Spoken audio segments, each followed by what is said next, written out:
Solutions are here. 4 pieces of the puzzle: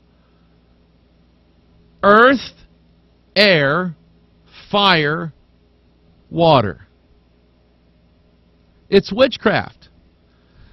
Put all of these together, put the male with the female, and join the 4 things, and that's going to be the solution to everything. This is some music software, Propellerhead Reason. I know of this software. I do not use it. Don't have a copy of it. But this is their logo. It's 3 cubes, which is basically 3 hexagons. You see this 6-sided figures here. 1, 2, 3, 4, 5, 6. Same here. And then, of course, there's something in the center there. I think I showed you this the other day. Red Bull gives you wings. And the little commercial they come up with, a person did something and they're getting judged. And they got all 6s. 666. Selling your home? Get maximum exposure for $66.66 or 60 cents. Here we go. The keys to happiness is in Tomorrowland. I don't even know what that is. The all-seeing eye there with 4 wings, by the way. 4 butterfly angel wings. Let's see here. The ultra mega structure is preparing to lift off. Will you be on? What is this? I can't remember what it was. Some kind of building or something like that. See the ceiling? It's got pairs of 3 6s everywhere. Here's a pair. Here's a pair. Here's a pair. Here's a pair. And everybody's all happy. The Spark Challenge. Let's see here. Oh, yeah, I keep showing this one. This just sticks out like a sore thumb. 666 everywhere. Crazy stuff going on. What else did I have to talk about today? Man, I'm loaded today. I don't know what I'm loaded from.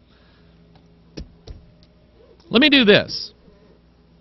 Let me kind of get started in this, and I'll go to some emails. I'm kind of reluctant to go to emails today because I have already been bombed with about 25 fake emails from the spammer.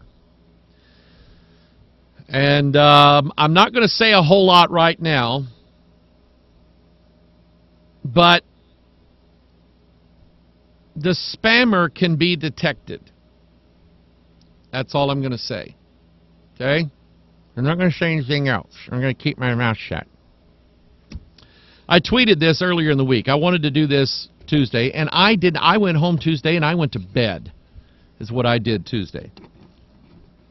I felt awful. Bones hurt, everything. And on days like that, when my bones hurt really bad, it makes me very tired, very fatigued. Yesterday, I felt awesome. So I did a Pure Bible study yesterday and recorded the Watchman broadcast. Lindsay's working on it as we are speaking right now. She's working on it. So we'll have it out Sunday. It's called Chemical Sorcery. And you'll kind of get an idea. It's going to be 2 parts, I think, so far. So be watching for that Sunday. But I had mentioned this, that I was going to talk about this sometime this week. I've been mentioning, since we've been doing the whole 4th Kingdom series. Spending a lot of time showing you what the number 4 represents and how many, all these patterns of 4 in the King James Bible. Principalities, powers, rulers of darkness, spiritual wickedness in high places.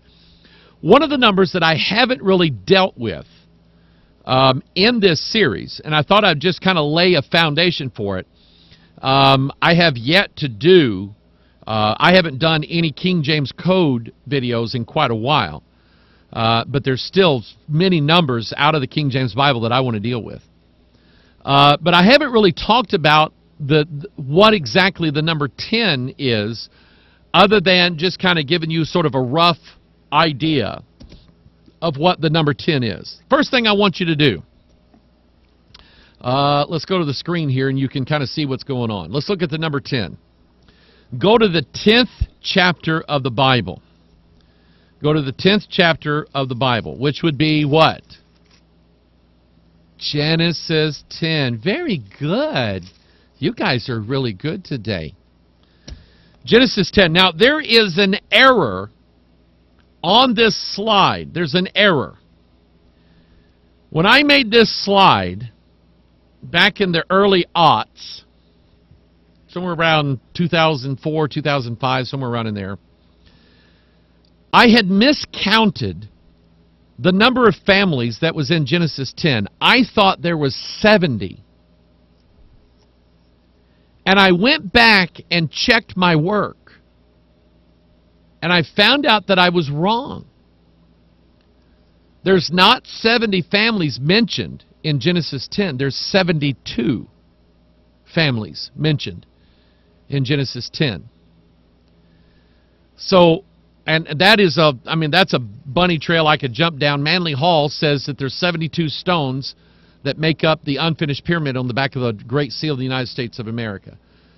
If you watch Star Trek Out of Darkness or Into the Darkness, one of the two, it's a retelling of the Wrath of Khan. And this particular Star Trek is in like an alternate reality, which all of it is not real. But I've noticed that in the Star Trek series themselves, the movies and the TV shows, they're forwarding these ideas. Star Trek 4, they go back in time and get whales and bring them back to the future.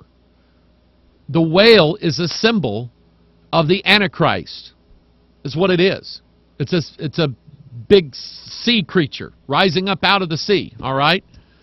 But anyway, in Star Trek Into the Darkness, they're retelling the whole Khan story, and Kirk finds out that the Federation, the United Federation of Planets, has 72 coffins that contain these superior human beings who have been genetically modified.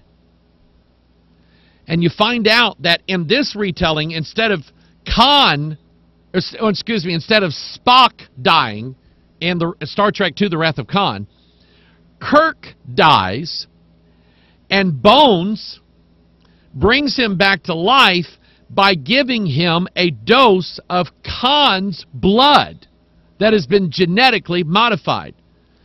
Here's what's interesting. There's these 72 coffins that contain these genetically modified people that are the key to immortality. The teaching of Osiris was that his body was carried and contained in a casket carried by 72 pallbearers.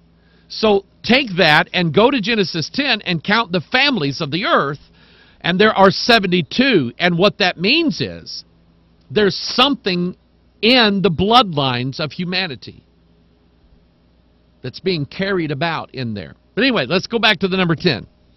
Where do we get the meaning for a number? What is our authority? Well, you can read my book, you can read Ed Vallot's book, you can read Bullinger's book on Bible numbers, and that's what I did. I read Bullinger and I read Ed Vallot, and I looked at their list and what the numbers meant, and I closed it, and I said, God, I have no reason to doubt these men. Ed Vallot, from what I heard, people that knew him, Brother Reg Kelly knew him, said he was a great man of God. He said he loved the King James Bible, and he was just very, very, very good man, very godly man.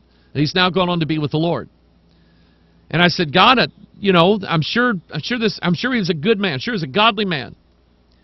But you said, let God be true and every man a liar, and that applies for Ed Vallot, and that applies to E.W. Bullinger, and that applies to Mike Hoggard. So God, what I want is, I want you to show me from the Bible what these numbers mean. I want to see them in the text of the Scriptures. I want it plain. I want it plain. Write it plain upon tables, that I may run when I read it. Paul said we use plainness of speech and not as Moses. So God, I want to see it in the Bible. So I just kept it simple. I'd go to the Genesis chapter. Genesis chapter 1. 1 is a number for first things, obviously. God's name is one, by the way. That's God's name. Hear, O Israel, the Lord our God is one Lord. There's another verse that says His name is one. I like it. For there are three that bear record in heaven, the Father, the Word, and the Holy Ghost, and these three are one. Jesus said, I and the Father are one. John said in Revelation 4, he said, I looked and behold one sat on the throne.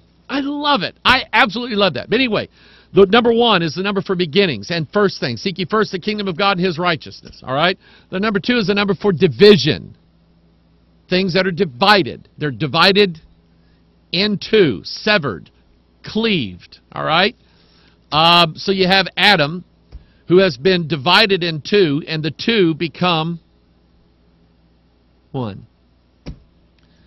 3, obviously it's the number for resurrection, but it's also a number for sin. Lust of the flesh, lust of the eyes, pride of life. How many crosses on Calvary? There were 3, because Jesus was numbered with the transgressors. All right? And I'm just kind of giving you a simple rundown. 4 pertains to the gospel, pertains to the spiritual realm. You have a murder. You have Abel, slain in the spirit. All right? Cain, who is of that wicked one. Abel's blood speaks. Christ's blood speaks better things than of Abel. But you have the gospel story here in Genesis chapter 4. You have that wicked one slaying the righteous one. It's in the 4 Gospels. 5 is the number for translation. It's the number for victory over death. All right? There's a pattern. When you read Adam's name, you'll see Adam's name mentioned 5 times, and the 5th time he mentioned, he dies. Enos, the same way. Seth, the same way. All of the generations of Adam, when they're mentioned 5 times, they die, except Enoch, who was translated without seeing death. And it goes on down, you get to Noah. The 5th time Noah's name is mentioned, it says Noah found grace in the eyes of the Lord. I love that. But anyway, skipping forward to the number 10. Here is the number 10. It represents authority and dominion. And that's, we're going to show it to you in multiple ways throughout the Scriptures. So you go to Genesis 10.